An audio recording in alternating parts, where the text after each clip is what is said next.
অনেক দিন থেকে আমার একটা পাহাড় কেনার শখ, কিন্তু পাহাড় কে বিক্রি করে তা জানি না। যদি তার দেখা পেতাম, দামের জন্য আটকাতো না। আমার নিজস্ব একটা নদী আছে, সেটা দিয়ে দিতাম পাহাড়টার বদলে। কে না জানে পাহাড়ের চেয়ে নদীর দামই বেশি।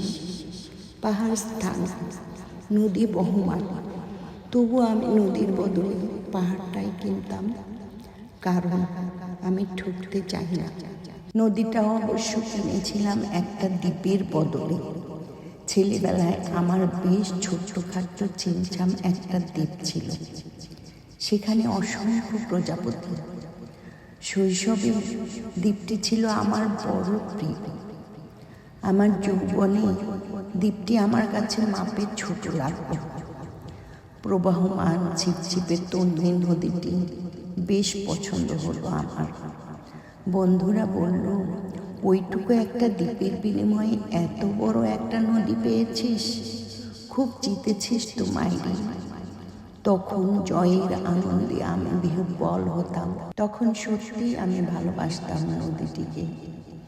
নদী আমার অনেক প্রশ্নের উত্তর দিত, যেমন, বলো তো আজ সন্ধেবেলা বৃষ্টি হবে কিনা।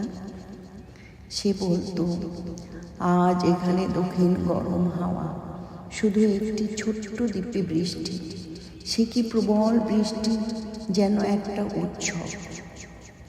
আমি সেই দ্বীপে আর যেতে পারি না। সে জানত, সবাই জানে, শৈশবে আর ফেরা যায় না।